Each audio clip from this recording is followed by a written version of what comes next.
Hello, fellow mga kagikadas and syempre, ito na ang ating namimiss na kagikada si Miguel. Welcome back. Welcome back sa atin. Oh, So, return. actually, iniisip ko kung ano yung ano ganun pa rin ba yung tagline, ganun pa rin ba yung boto. So, may pagano'n pa rin ba kasi isasabay ko sana yung kami na idodopol na din. Yun. Wala, medyo I think we have grow out no, na outgrown na natin yung na yun. Pero bago ang lahat, no, so Migs, ano muna ako, kumustahan muna tayo. Tagal mo ring almost a year ka ring nawala. More So, than a year. more than. More than a year. Kasi, ang naisip ko yata is, ang naalala ko isang last appearance ko is yung live stream ng WrestleMania, yung Oo. WrestleMania 41 ba? 40, 40. team Oo. tsaka ni Roman Reigns, tapos Seth Rollins, Cody Rhodes. Mm. Eh, di ba 41 yun? 41 ba? 41.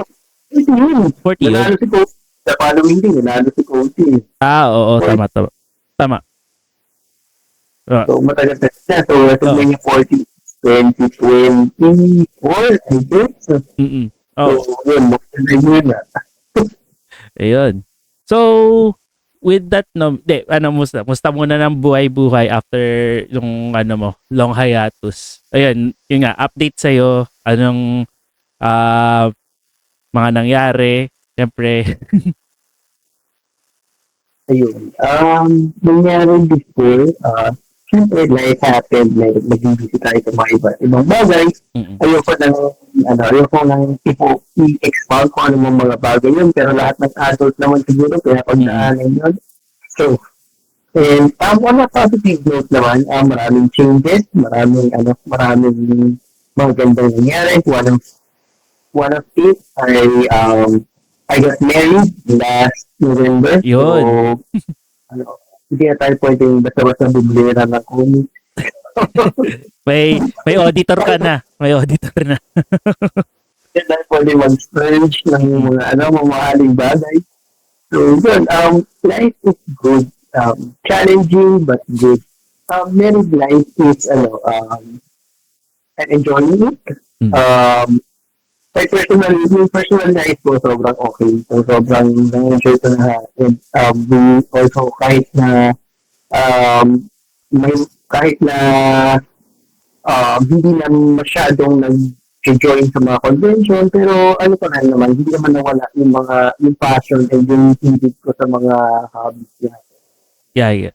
Yeah, actually you're still posting your pa rin yung mga binibili mong sa on your Instagram page. So if ever dito we could also picture it on our next episodes. Pero yun nga, pahapyaw muna, one of the conditions na gusto mo nang ma-impose dito ni Migs if ever he's going to dito, he's going to be back here on the episodes is that every time na he's appearing, at least mga 30 minutes ang appearance niya. Para kung si Ultraman Oo. Ako si Ultraman, 3 minutes na pinatagal sa 30 minutes na pinatagal ko sa podcast. Important naman kasi we have other things to marami tayong bagay na inaasikaso and I think it's a good compromise na rin with Miguel's schedule. Pero sige, bago tayo maubusan ng oras and we have already ask Miguel about his whereabouts during his hiatus. Pag-usapan natin, Migs, yung one of the topics that I also want to talk about within na mangyayari ngayong year na to is that yung pagkawala ng Super Sentai, or I think it would be it was branded as a very long hiatus, and then it would be replaced by the, sabihin natin, Project Red na Boundary Metal Hero series. They're trying to revive the Metal Hero series through the Project Red or the Project Records of Extraordinary Dimensions. So, sige. What are your thoughts muna bakit sa tingin mo Toei cut the plug on Super Sentai? Ang point niya kasi, ito naman, in every business, hindi lang, in every in every, genre about. Yeah. Pero yun, sa business level, tsaka market mo nga rin mga audiences, nag-iiba-iba siya over time talaga. Mm. So, ito ngayon, sa napapansin ko sa mga data or yung mga recent years, yung following ng Super Sentai tsaka Kamen Rider is not as strong as ever before.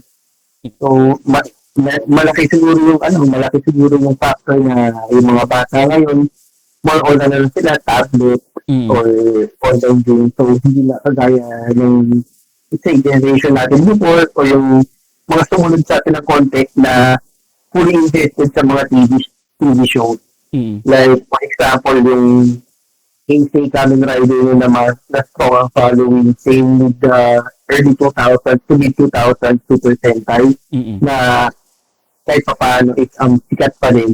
So, yun nga, when it comes to Super Sentai, napansin ko simula nung sa Go Busters, that was 2011, nag-drop na talaga yung ratings nila. Yeah.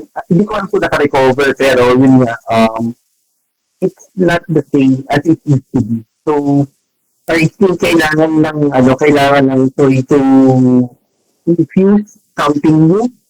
Kaya, sad naman na may stop ang Super Sentai sa ngayon. Pero I'm pretty confident na somewhere or sa mga susunod na taon or hindi ko alam kung ilan na ilan taon na abutin, pero alam ko naman babalik yung Super Sentai. Saka meron naman laging mga anniversary series. Like for example, yung Deca Ranger, intact ang cast nila. So every anniversary nila, nagkaka-movie. Same with Hurricane din. So, kung wala mang series, baka pwede natin makakuha ng mga ganong anniversary movies. And then, when it comes sa naman, dun sa Project Red, which is yung government committee, na-excite ako. Parang, for niya, fresh idea siya. And, at least may revival na uli yung Metal Hero. Yes. Tapos, lang talaga is, yung tatlong space sheriff. I hate to say this, pero it reminds me of Zaido. Yes, actually. Totoo. Actually. Pero, tatlong gavan, tatlong pulis pang kalawakan na pinagsabay-sabay. But, dito, I saw the nakita mo na yung trailer ng Gavan Infinity. Yes. Yeah. And yun nga, parang parang it centers at different multiverses. Yun yung premise ng Gavan Infinity, that there's a space sheriff in every dimension. So, and then there are 3 different Gavans in that different dimensions, no. And siguro yun nga, it really reminds us of what we saw on our early childhood natin dito sa Philippines about Zaido, 'di ba?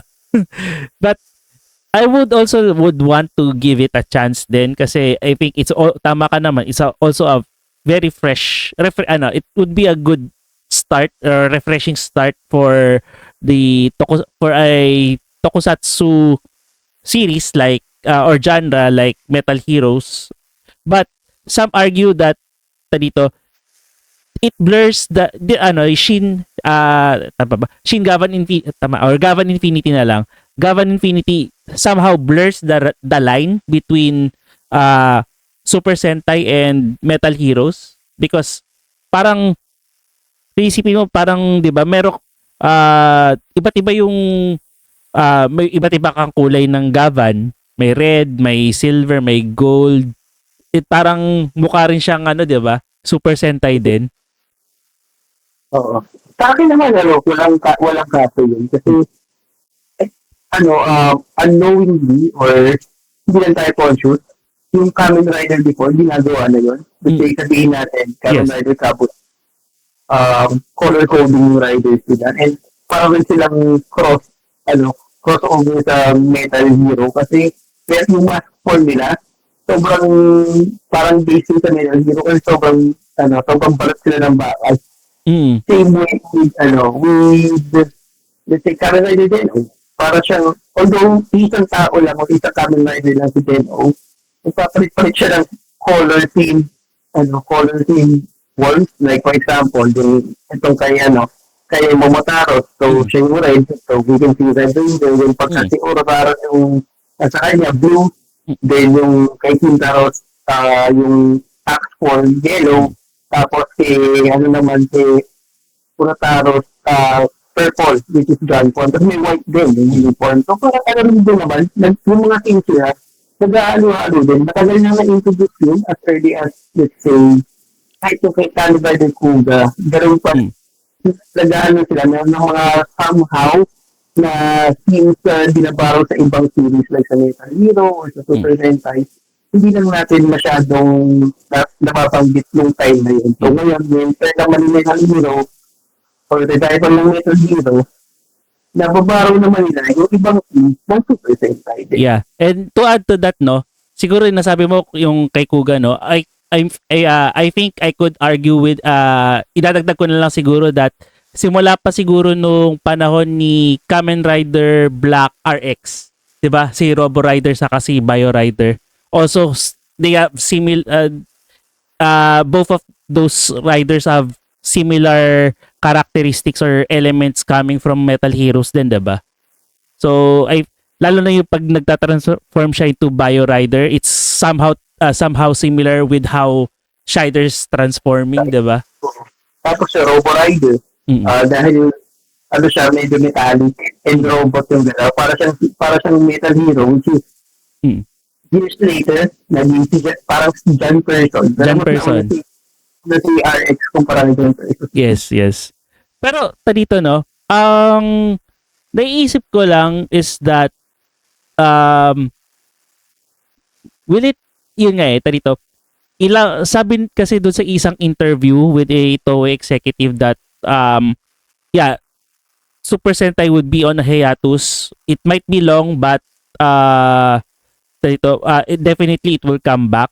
But sa tingin mo, ilang years siguro after nito that Super Sentai would come back? Hirap yan kasi yung Kamen Rider nga noon, di ba nangyari na before Kamen Rider, almost 10 years na wala sa Yes. Wala sa TV. So parang huling series is RX 1989 natapos, 1989. So mabalik yung yung 2000, so 10 plus years.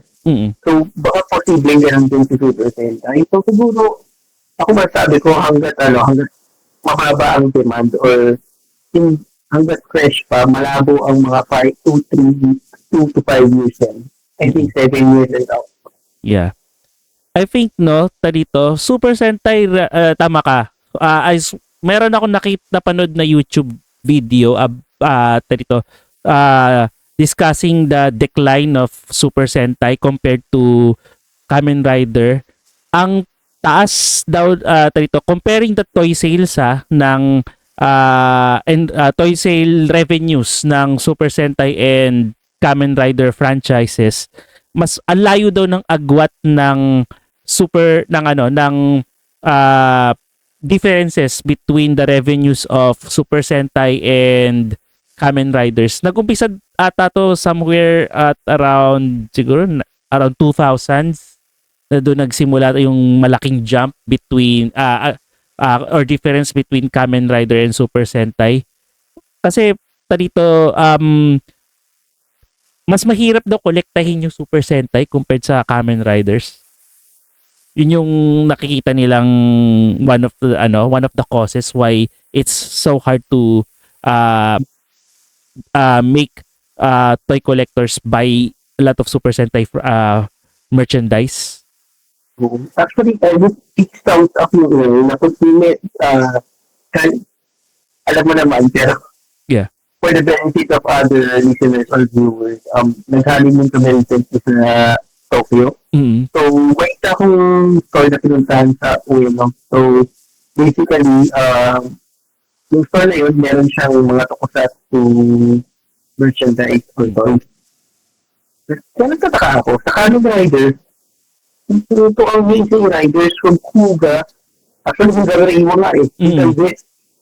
Tapos may mga belt pa. Pero sa Super Sentai, napakalikot yung section. Tapos sobrang konti ng Super Sentai. So, nataka ako. So, sinakala ko, baka mabili lang. Eh, may pala yan. Yung nasa sinabi mo, yung demand is hindi siya kasing in demand ng Kamen Rider. So, that explains the logic bakit si Kamen Rider readily available. Kasi merong Kamen Rider store. Yo, 'di ba? Mas parang feeling ko mas sikat nga yung Kamen Rider in Japan, and also siguro ano rin around the world, globally recognized ang Kamen Rider as a tokusatsu franchise, 'di ba? And compared to Super Sentai, although we could argue that a lot of globally din sikat din ang Super Sentai. Dahil sa Power Rangers. Oh, dahil sa Power Rangers. Pero dito Power Rangers ngayon arguably dito the America, yung sino bang nag-adapt ngayon sa sa Power Rangers, yung sinong company? Mattel? I don't know na eh. But that American companies trying to get rid of Power Rangers na rin eh. But ang ganda yun nga, maganda yung story niya sa comics ngayon eh. Pero they're also trying to kill the franchise eh. Yeah nga eh. Parang what's in store pa ba for Super Sentai Power Rangers ngayon? Yun lang hirap eh. Sa akin naisip ko, siguro to appease para ma-revive yung fire. Not into the newer fans, pero sa mga older fans din. And pwede rin newer fans, pero dapat, hindi masyadong bata. Kahit magkait sila ng, siguro sa mga susunod na taon ng mature na Super Sentai, the same way na ginawa ni Kamen Rider with Kamen Rider Amazon and Black Spot. Kasi yun ang wala talaga ang Super Sentai. Parang pinaka-mature doon nila is Akiba Ranger, which is comedy. And unofficial pa yun. Hindi siya part talaga ng Super Sentai. Pero wala silang ginawang mga yung Kamen Rider Amazon, mini-series lang yun, pero umabot ng 2 season. Oo. So, baka pwedeng lang gawin yun para lang din naman, magkaroon ma-reject yung fire. Kasi talaga, ako honestly speaking, after Roger, nag-tweet na ako sa Super Sentai kasi nakakatulugan ko yung mga episodes ko eh. Actually ako, ang tinapos ko, recently na natapos ko talaga na Super Sentai is King Ojar. Kasi iba yung for me, it's such an eye candy, at the same time it's a refreshing look at Super Sentai kasi yung dynamics ng 5 bida iba-iba, 'di ba? And for me I think that's one thing that I could look or find for our sabihin natin na hinahanap ko sa isang Super Sentai series is yung parang kakaiba, something refreshing, similar to what King Oger did. Kasi after King Oger or before King Oger, napaka-formulaic ng ng take ng Super Sentai eh. Which is somehow it work before, but recently hindi na rin siya siguro nag-work eh. Tapos mo kasi sa ito hindi lang sa Super Sentai, but sa Tokusatsu as a whole, kasi tama na kayo. Sa akin, although I understand naman na pambata siya, pero sa akin nawala na yung seriousness ng story for me. Especially sa ito magandang example sa Kamen Rider. Pagpasok ng Reiwa, parang wala akong susukisohin Kamen Rider na show. So, ngayon pinapanood ko 01 natapos ko. So okay lang sa akin. Nag-give up ako ng Saber kasi sobrang too much CGI and masyadong pambata. Oo. Pero Pero ngayon, tinatry kong panoorin, ang kapuso na sa episode 20 na ako, is Kamen Rider Geek. Gits. Maganda rin daw si Gits. Pag gets ko pag nagtahanan siya ng ilaw, nagkita yung BTS siya. Oo. Si Zets. Wala niya ako eh. Gets yung nilikod siya sa then on a cheesy. Oo. I mean, si Zets napapanood na are you trying to watch Zets? So, alternate ko para mga episode, naka-4 episodes yata ako, pero hindi pa ako fully invested. So, ako kasi kailangan muna akong maging kailangan ko munang pabalik yung sarili ko sa love ko for, although love ko pa naman Tokusatsu, pero kailangan kong mag-invest talaga muna dun sa mga characters. Like for example, yung mga early Heisei Kamen Riders. Kahit mga highlights lang, minsan pag nakikita ako sa sinasarili, pinapanood ko pa din. Kasi talaga, it's the show that I grew up with and mas relatable, mas nakakalimutan ako sa mga characters nila and yung alam mo yung seriousness ng story nandun. Kasi ang napansin kong problem ngayon with as well as sa Super Sentai na rin, mas may Ultraman, masyado sila nag-relate sa gimmick. Yeah. So, because that's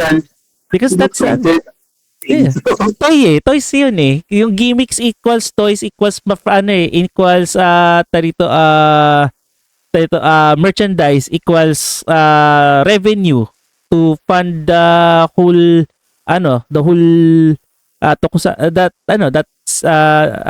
that tokusatsu genre, 'di ba? That's the cycle kumbaga. Pero minsan kasi parang siyang kung hindi man pilit, parang alam mo panghabol lang sa toys, which is yung isa sa mga pinakita ko parang mga accessory with Japan and GT. Yes. So, natawasan ako, baka bukaan na naman laruan sa Totoo, kasi dito, yung metal talaga Space Sheriff series, wala silang parang something or the device that would make them transform, 'di ba? So, isang simpleng Jochak, saka Seksha, and Shokets. Oo. 'Di ba? So, pero Jochak kasi narinig ko lang sa Jochak. Jochak. Oo. Ayun nga going back to the Kamen Gavan Infinity si yung actor na gumanap na Geki Jomonji is somehow or Gavan type G somehow finds it parang Super Sentai pero excited naman siya for the show kasi yun nga, it's a revival of the Metal Hero franchise, and even the daughter of Kenji Oba also tweeted that it was parang excited rin sila na that Space Sheriff Gavan or the Metal Hero franchise would be revived, no? So there are some people who are really excited about it, and I think we also have to either curb I think we don't need to expect something muna with this kasi bago pa lang. Try din naman. Tingnan natin kung ano yung gagawin nila. And ano yung mga bagong elements na ipapasok nila. Kasi for sure, hindi na siya straightforward na parang Metal Hero natin na sobrang episodic ng lahat. Tapos, mag-a-affect ng laging dictating Pumale R. Pero tatagin din yung mga bata. Oo. Tapos, after ng action scene, meron action scene sa Earth, tapos mapupunta tayo sa Space War, then babalik ulit sa Earth, pagkatalo sa laban. So, I think baka may mga ganun pa rin, pero hindi na ganun ka-predictable siguro.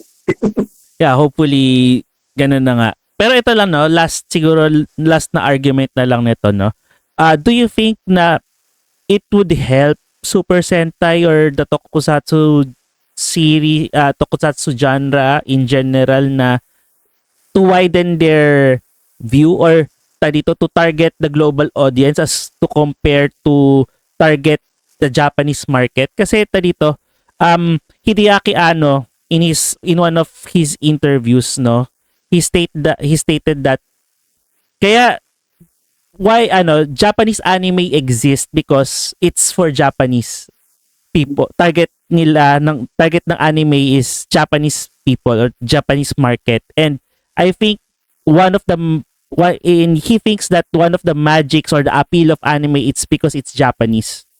Do you think it's that argument stands? Na if we apply it to Super Sentai Kamen Rider or to Tokusatsu in general. Ang sa akin hindi gatekeeping, pero siya, sa akin, okay, or wala akong issue, or I think paano ba yung term?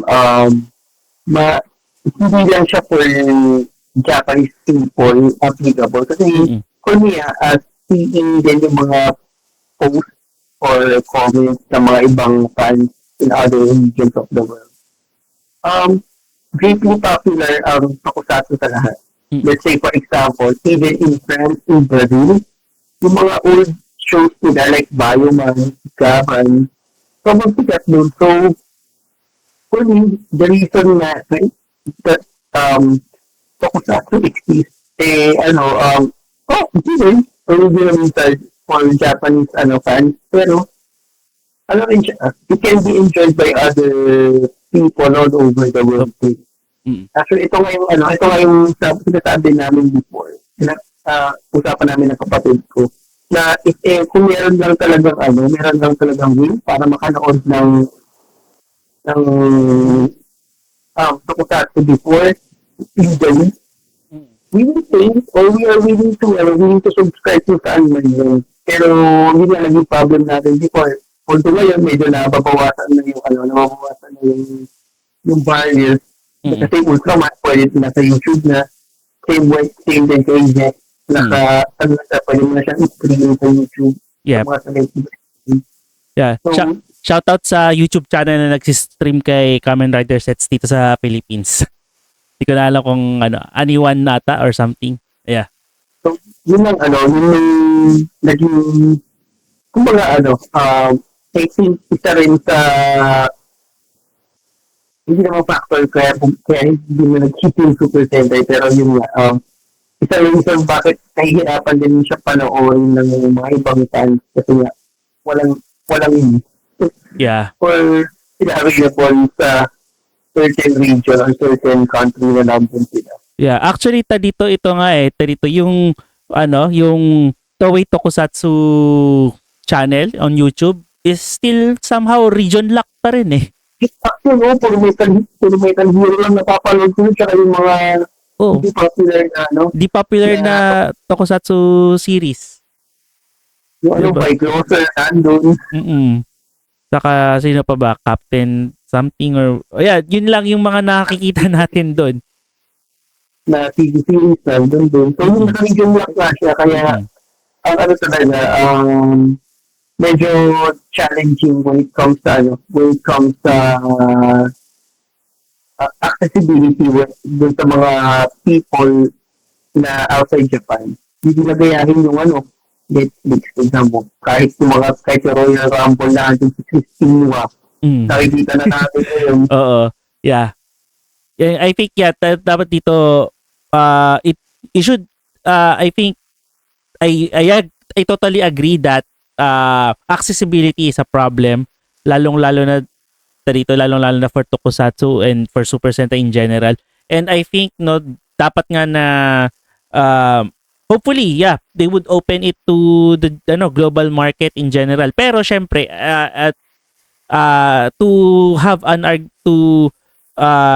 to the argument lang na doon sa sinabi ni Hideaki Anno, we get the appeal of anime and Tokusatsu in general because it's Japanese. Yeah, but anime and Tokusatsu in general are somehow relatable then with other other nations because they talk about or they show basic human emotions and values, 'di ba?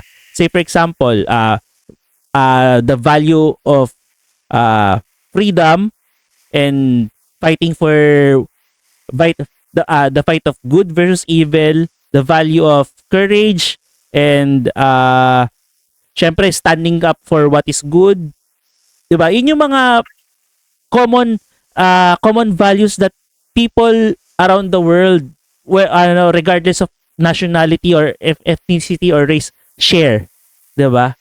And I think yun yung dito, it's not those are values na common to all of us humans. It regardless kung ano ba man yung lahi natin or whatever, no. So I think that's the appeal of anime tokusatsu in general, na it relates to children and other and children of all ages or even adults, no, na dito it really shows those values in plain sight. Napaka explicit ng pagkaka-portray nun, 'di ba? Fight for what's right. Fight for What? your love. Pag unang baggitin yun, din. So malangit na yun. Anyway, yun, sorry, 31 minutes na mix, naka-exceed na tayo. Sige, to end this discussion, so shoutout na muna sa'yo, Migs. Shoutout muna. Okay. Yeah, so shout out for una-una sa aking wife na pauwi pa lang ngayon. Yeah. So yun. At kaya worried ako kasi tingin sa oras bang kumakatakol sa baba. Pero wala pa naman. Yeah. Tingin ko nakalakang din to. So yun. Shout out sa aking wife na si Kata. So thank you at hinayaan mo kung bumili ng mga bundol sa Japan. Actually, nagpabili rin ako sa'yo. Yan, doon na, nakakuha ko na. So, shout out din sa mga friends natin na nanonood. Shout out kay Paulo. Yun, kay Pau. Sana sa susunod, mag-get paid sa channel. Tapos, ibahagi mo naman sa amin yung mga nabili mong connection. Yeah, oo. Ayun, Pau. Sabihan ka namin kung kailan ka, sabihan mo kami kung kailan ka available. Invite ka namin. Tapos, abangan niyo ako sa tryout ng wrestling video. Uwasa kami Joke lang. Ayan. Mga goal ko ngayong taon, maging wrestler or maging empleyado ng Bandai. Pwede. Malay natin. Actually, may tayo. Dito, may kapitbahay ko lang pala yung distributor ng ng Gundam dito sa Philippines, Banky. Kapitbahay ko lang. Ayun. Yun. On my part, shoutout na lang rin sa aking wife. And then, syempre yun, sa mga high school friends natin. Apa ba? Yeah. My kind of friends, and also to syempre ayun na rin, yung mga, syempre, gusto ko lang rin pasalamatan yung mga tao na sumusuporta sa atin, yung mga nanonood, and yun, mga nakikinig din sa ating podcast, and hopefully you continue to support us. And yun nga, Migs, umabot na tayo 127 subscribers. Credit goes to you. Ginawa mo yan ng majority ng mga nakaraang taon, wala ako. So, yun, credit goes to you, and napa-widen mo pa yung reach ng mga audiences, lalo na nung nag-a-attend ka sa mga ibang, sa mga events, sa wrestling, yan. Yeah. Yun din, gusto ko rin shout out sa Netflix. Salamat sa inyo at lahat ng library ng mga favorite double in the world shows ko, napapanood ko na ngayon. So, lahat ng entrance ni Randy Orton na gusto ko. Kahit pati mga promos niya. Yes. Na dati sa ko lang pinapanood, tapos hindi na pang-isipan ngayon, nasa Netflix na. Yeah. So, dapat ganun ako sa action. Well, tignan natin kung kayang kayang makumbinsi ng Netflix ang Toei na nasa Netflix na. Kaya nga di ba? Yeah. Also ka pala, no, shoutout rin sa ating other co-host like si John and si Eugene. Naging partner rin ng podcast na to before before guest lang natin sila, ngayon naging partner sila ng podcast. So yun. Yun.